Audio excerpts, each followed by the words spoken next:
O Ministério Público, eu tive a primeira notícia na faculdade, quando eu fazia o curso de Direito na UNB. Ao ouvir um promotor de justiça, na verdade ele era curador, eu fiquei encantado e disse, é para lá que eu vou. E tive a oportunidade de estagiar. Naquela época, o estágio era muito difícil e as únicas oportunidades que tinha eram nas cidades satélites. Então eu estagiava em Braslândia e estagiei com um defensor público, Itiberê Ernesto de Oliveira. Nesse estágio, eu comecei a gostar cada vez mais do Ministério Público e fiz concurso para o Ministério Público do DF, porque o que me interessava era tratar de assuntos relativos à comunidade e nunca me interessei em defesa de órgãos ou defesa de interesses de União. Por isso que o Ministério Público Federal nunca me interessou. E aqui, depois do estágio, em Braslândia e também aqui no edifício sede, na verdade não tínhamos edifício sede, era só 7º e 8º andares, eu acabei que fiquei cada vez mais cativado pelo Ministério Público.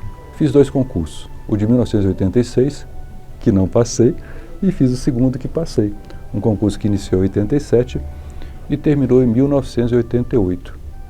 Durante a assinatura, durante os dias 5, dia 6 de outubro, nós fazíamos prova, 7 dias de provas. E fomos nomeados e tomamos posse em maio de 1989. Nós fomos 11 aprovados nesse concurso, nomeados no dia 4 de maio e tomamos posse e entramos em exercício dia 15 de maio de 89. O cargo inicial da carreira era defensor público. O defensor atuava como defensor, como advogado. E depois, quando ele era promovido, ele tinha a outra atribuição, Ministério Público. Então, ele tinha o cargo de defensor, de promotor e de curador. Eram 3 cargos em primeira instância. E os procuradores de justiça, cargos de segunda instância. Naquela época, existiam apenas 7 procuradores de justiça. Nós estamos falando entre os anos de 85 e 88.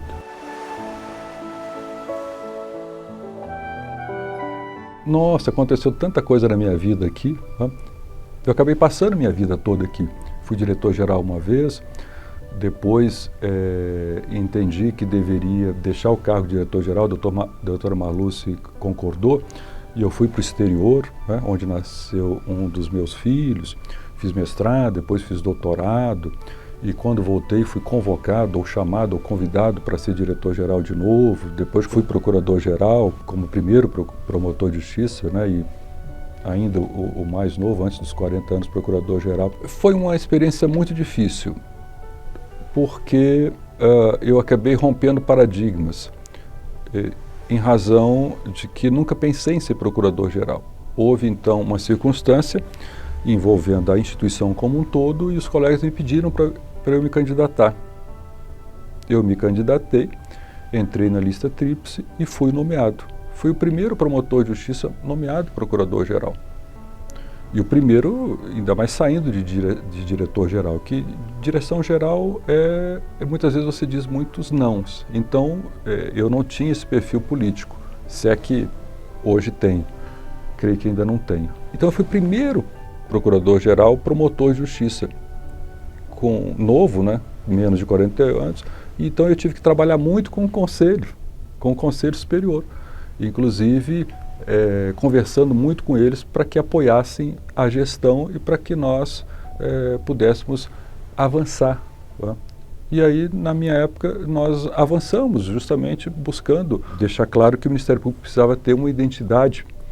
Há pouco tínhamos construído Taguatinga, então tínhamos que construir o Gama, foi o que de fato fizemos. Nós tínhamos que também olhar para as minorias ou para áreas que não eram ainda vistas pelo Ministério Público. Então, nós criamos uma promotoria da mulher e nós então plantamos sementes para que não só a mulher fosse vista e fosse enxergada, mas as diversas minorias, as diversas facetas da sociedade, que hoje nós temos os núcleos de direitos humanos e tudo. Então, nós demos esse primeiro passo. Uma outra questão que eu trouxe foi a visão que o Ministério Público ele deveria trabalhar para atender a sociedade. Então eu fiz um programa chamado Ministério Público Portas Abertas. Isso foi incrível, porque eu fiz com que os promotores saíssem dos gabinetes e fossem para o térreo aqui desse prédio, para atender as pessoas no térreo. Claro, foi durante um dia, mas durante toda a gestão nós nos atendemos em cada uma das cidades, porque consegui com a Fundação Banco do Brasil um ônibus. Veja, nós estamos falando há mais de 20 anos, um ônibus para fazer o Ministério Público itinerante. O Tribunal de Justiça não tinha, é raro alguém que tivesse um ônibus. Eu consegui um ônibus, né, montado e tudo para atender, porque eu entendia que o Ministério Público, e entendo até hoje, ele só tem legitimidade se ele tiver algo para apresentar e algo para mostrar para a sociedade. Caso contrário, ele não subsiste. A nossa legitimidade está em atender aos interesses da sociedade. Por isso é que eu fiz isso. Hoje, o PGJ, e eu vejo isso como PDDC, como Procurador do Cidadão, você tem que ficar muito mais ligado, né? E aqui eu posso pegar o celular, nas redes, na informação, respostas rápidas, né? Na minha época você tinha um delay, digamos, você trabalhava com e-mail, você não tinha o WhatsApp. Segundo, hoje nós temos a nível nacional os conselhos, não só o Conselho Judiciário como o CNMP. É uma outra instância que na minha época não tinha essa instância formatada. Tá? Ela estava iniciando o CNMP, os primeiros mandatos iniciaram no ano de 2005. Tá? E eu então tinha acabado de sair do cargo de Procurador-Geral. Então, hoje, o Procurador-Geral de Justiça ele tem que olhar não só para dentro, mas muito para fora. Tá? Para fora, inclusive a nível nacional. Então, essa parte eu não fazia, eu só olhava para dentro e para fora em termos de MPU. Eu não olhava para o Ministério Público Brasileiro como um todo. Então, hoje, o desafio é maior ser Procurador-Geral de Justiça. Então, aconteceu muita coisa na minha vida, mas eu diria que sempre eu contei com pessoas assim incríveis trabalhando comigo. Tá? Eu só cheguei aonde cheguei por causa das pessoas que me apoiaram, que cuidaram, que oram por mim. É por isso que eu consegui fazer ou passar por esses diversos cargos, inclusive do que eu sou hoje, né, como Procurador de Direito Cidadão, né, eleito e reeleito. Né, então, eu creio que é mais por isso, é pela equipe que sempre ficou disponível para enfrentar desafios.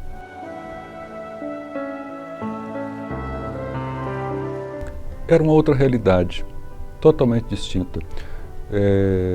Nós tínhamos, talvez, quando eu entrei, 108, 107 promotores de justiça, ou membros do Ministério Público, 107 procuradores. Nós estávamos no 7º e no 8º andares aqui do anexo A do Tribunal de Justiça.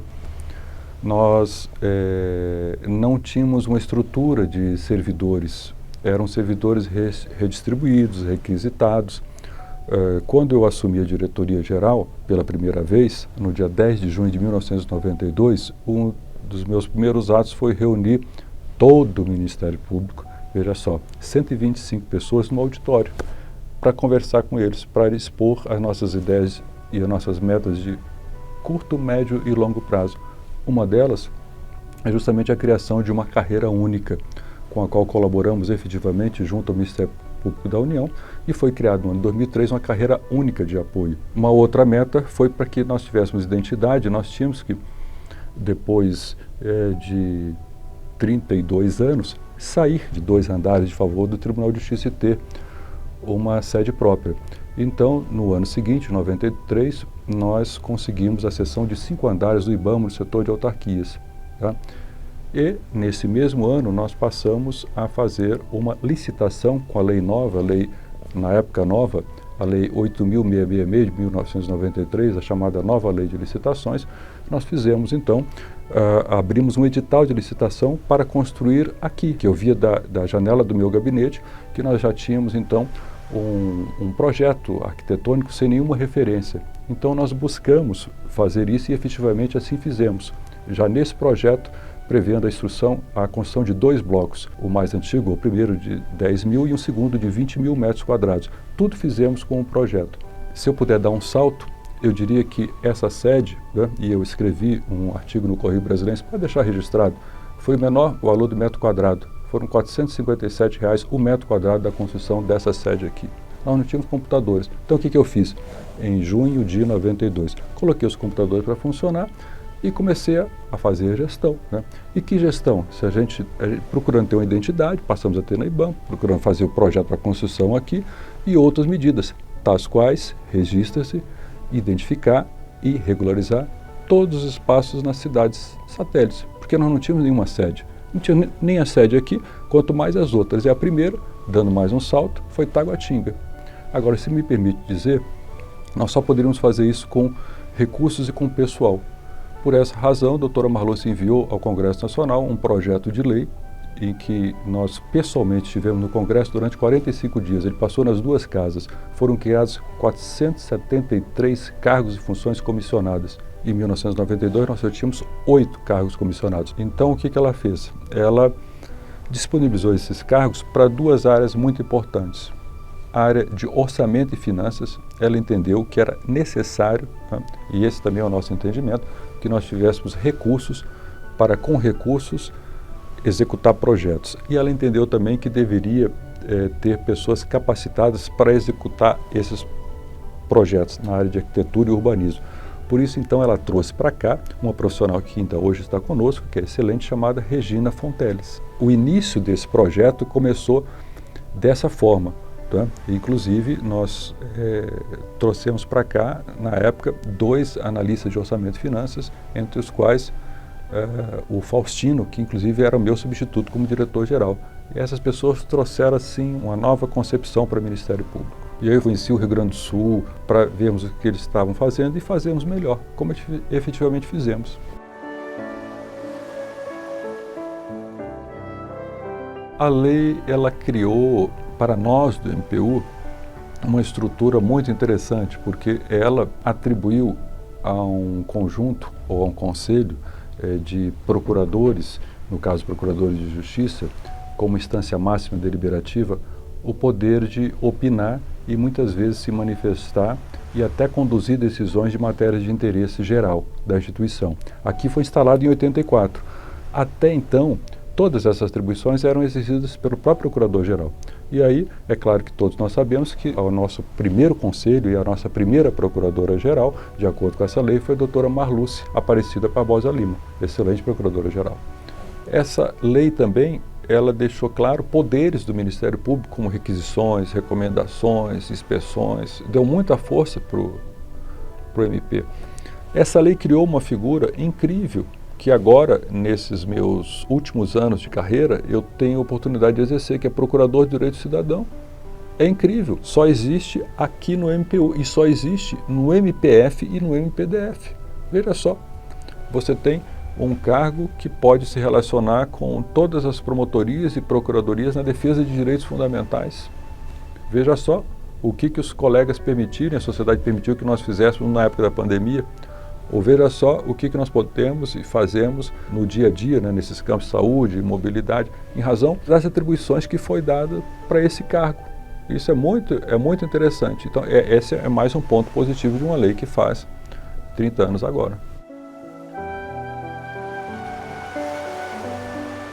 Isso foi um desafio muito grande, um desafio enorme, porque a partir da Constituição nós tivemos um MPU composto de 4 ramos que antes estavam separados. Imagina só o desafio, nós tínhamos um secretário-geral do MPF que também fazia às vezes secretário-geral do MPU. Nós não tínhamos um corpo de servidores, então nós tivemos que preparar um anteprojeto de lei criando o quadro de apoio do Ministério Público. Nós tínhamos que fazer com que o orçamento ele fosse dimensionado entre os 4 ramos. Nós tínhamos que tornar os sistemas de patrimônio, de transporte, equilibrados entre si. Nós tivemos que criar o Plano Assist. Essa foi uma tarefa incrível que eu participei como um dos primeiros diretores, porque era diretor-geral. Então nós tivemos que formar e fazer esse Plano Assist dar certo, que realmente deu certo, porque com 30 anos e um plano solvente que atende aí a milhares e milhares de pessoas, é um sucesso. Então tudo isso foi um desafio, porque antes se pensava no MP como um só, agora estava se pensando em 4 e a nível nacional. Então os desafios eram constantes e em diversas ordens.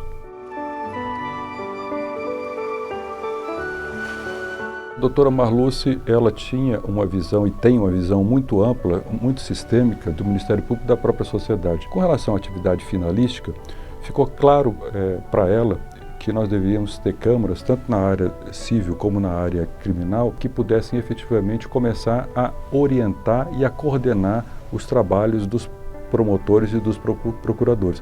Porque antes ficava tudo em cima do Procurador-Geral ou da Procuradora-Geral. Isso não era bom. O Ministério Público é uma instituição que tem a essência da democracia no seu âmago. Por isso que ela fez questão de instalar e colocar para funcionar as primeiras câmaras, que eram apenas 2 câmaras. Hoje, efetivamente, as câmaras elas buscam não só revisar os atos, isso é uma atuação muito importante, rever os atos. O Ministério Público ele tem que ser uno, mas essa unidade tem que ser equilibrada com a independência funcional. E as câmaras servem para isso, para fazer com que determinadas posturas ou determinadas ações sejam fluídas em um só sentido. Então, isso com o passar dos anos ficou muito claro. As câmaras passaram a debater diversas questões do interesse não só dos promotores e dos procuradores, como da própria sociedade. Hoje nós temos diversas questões que são discutidas pelas câmaras e pelas câmaras reunidas, que é o órgão maior que reúne todas as câmaras. Haviam 2 modelos de escolas.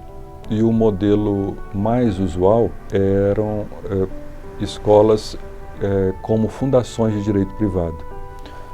E o exemplo mais relevante era do Rio Grande do Sul, a Fundação Escola do Ministério Público do Rio Grande do Sul. Então nós fomos para lá conhecer. Eu, a doutora Carme Maria Martins Gomes, uma promotora que foi a primeira chefe da promotoria de Brasília, e aqui nós implantamos esse modelo. Uma fundação criada pela associação, tá? E que existe até hoje, faz um belíssimo trabalho, a nossa Fundação Escola Superior do Ministério Público do DF. Então nós é que trouxemos para cá esse modelo. E eu acabei sendo então o primeiro diretor-geral administrativo financeiro, depois eu fui compor o primeiro grupo de conselheiros, justamente porque nós já entendíamos naquela época, veja bem, naquela época nós já entendíamos que a educação e a capacitação era essencial. Algo que foi reconhecido a nível federal e nacional apenas com as leis complementares, a complementar 7593 do MPU e a orgânica, que não deixa de ser complementar também, a orgânica dos estados, a Lei 8.625, essa de 12 de fevereiro de 93. E ela tem um papel muito relevante na formação dos colegas, na identificação dos rumos que o Ministério Público deve tomar, na capacitação dos membros, excelente. Tanto a nossa Fundação Escola, como depois a própria Escola Superior do MPU, que hoje tem um papel primordial justamente na capacitação dos promotores de justiça depois que são nomeados e empossados. Todos os seus diretores gerais e todo o seu staff tem atuado muito, e ela continua sendo muito importante nessa, digamos, capacitação de todas aquelas pessoas que pretendem ingressar no Ministério Público.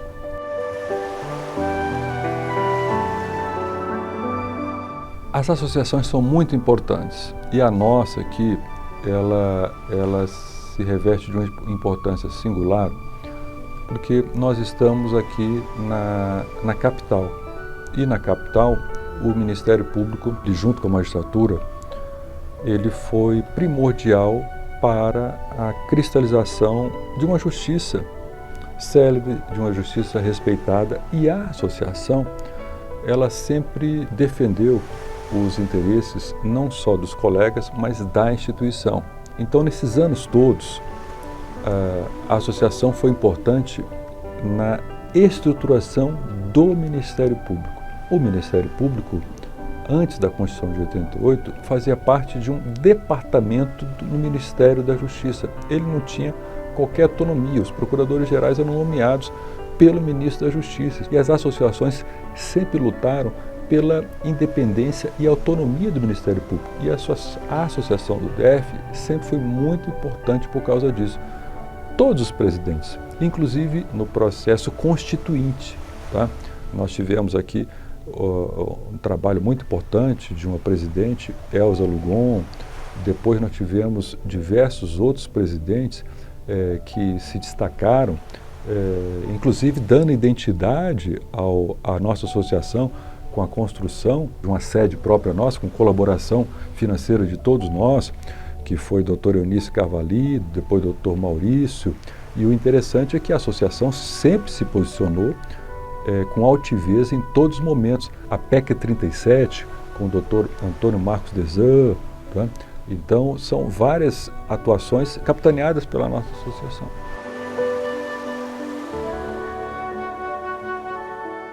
Na nossa gestão, nós trabalhamos com a temática de entender que a segurança pública com relação aos criminosos com alto potencial ofensivo deveria ser a partir de um modelo de presídios federais.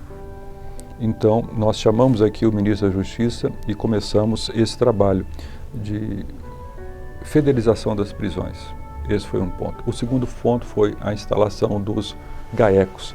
Então, esse modelo surgiu também com a gente, né, de centros específicos. Isso foi um desafio, uma mudança de cultura.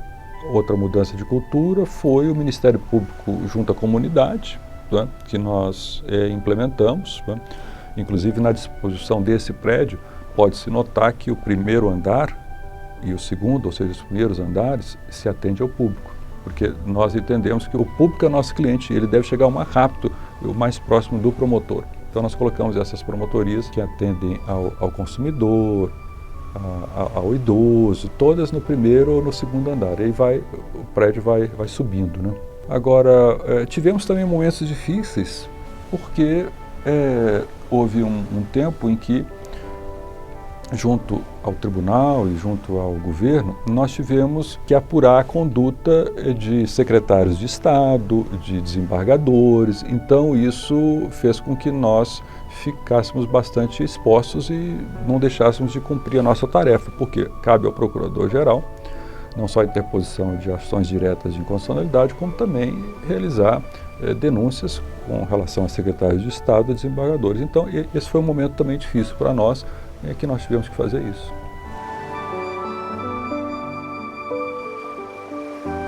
Foi o maior desafio da minha vida. Não que antes, como primeiro diretor-geral, primeiro promotor procurador-geral, eu não tivesse desafios. Mas isso foi maior porque nós trabalhávamos com um desconhecido e que nós fomos coletando elementos a cada dia e tendo que tomar decisões a cada dia. Então, o que eu fiz? Eu buscava informações não só aqui, mas de outros países, Hungria, Portugal, Espanha, Itália, onde eu conseguia informações. E aqui eu buscava o máximo de percepções para fazer com que nós tivéssemos uma atuação cadenciada, procurando semanalmente ouvir de todos os colegas a respeito das suas áreas, procurando semanalmente conversar com o governo local e com o governo federal a respeito dos passos a serem dados. E os passos a serem dados foi, primeiro, na transparência, nós precisávamos saber o que estava sendo feito. Segundo, na tomada de decisões no que se refere às condições do sistema de saúde para atender as pessoas. E o que foi constatado é que o sistema não tinha condições de atender. Por isso que nós tivemos que tomar uma decisão difícil de fazer com que face a inexistência de vacinas e a ineficiência do sistema fazer com que as pessoas ficassem o máximo preservadas possíveis, para que não houvesse transmissão do vírus, né? Não só com a proteção pessoal, com o equipamento de proteção individual, como também com um isolamento. Isso foi muito difícil, mas essa decisão teve que ser tomada. Decisão essa que, com o passar do tempo, se viu o êxito e nós pudemos, inclusive com o advento da vacina, procurar fazer com que as situações voltassem à normalidade. Infelizmente, a enfermidade tem seus ciclos, o que obrigou a nós a diversas decisões, conforme houvesse o agravamento ou não da situação. E decisões essas que foram de diversas áreas, no âmbito das escolas, no âmbito dos hospitais, no âmbito dos presídios. Então, cada uma dessas decisões teve que ser sopesada, inclusive com especialistas. Mensalmente, eu me reunia com especialistas nas áreas específicas. Se havia um problema nos hospitais e nas UTIs, eu tinha que me reunir com os especialistas de UTI. se havia um problema de identificar e de conhecer as vacinas com os especialistas nas áreas de vacinas, né, para poder me posicionar e poder sugerir, recomendar, dizer ao poder público qual seria a melhor decisão a ser tomada em cada momento. Se eu não tivesse assumido como procurador do cidadão, que eu tivesse uma estrutura de servidores, de um núcleo jurídico, de um núcleo de orçamento, de um núcleo de políticas públicas, como é que eu ia poder atuar? Eu só conseguia atuar porque eu tinha um corpo de funcionários, de servidores e um grupo de cerca de 40 promotores que estavam comigo durante todo o tempo, né, presencialmente e na rua. Ou seja, conseguimos fazer com que as pessoas entendessem, os colegas entendessem que isso era importante. Agora, importante porque eles já estavam ajudando o Ministério Público. Ou seja, eu cheguei já com a parcela pronta do trabalho feito, né? E melhorei um pouco mais.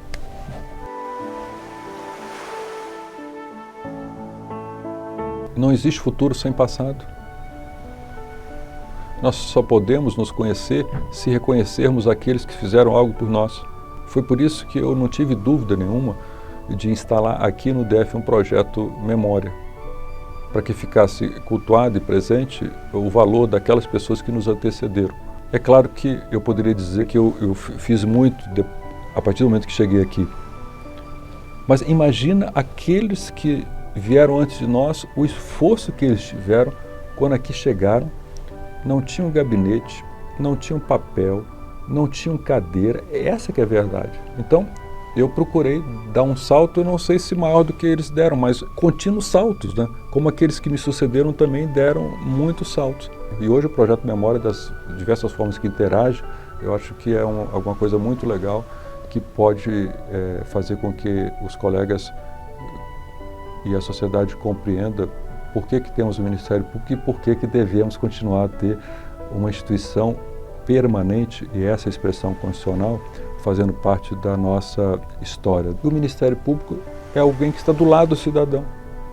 Então ele é essencial. Um país que não tem um Ministério Público independente, ele não consegue executar com continuidade as políticas públicas que ele deve executar, né, a favor do cidadão. Mas o importante é isso, a memória é reconhecer tudo aquilo que fizeram e nós temos que fazer mais ainda.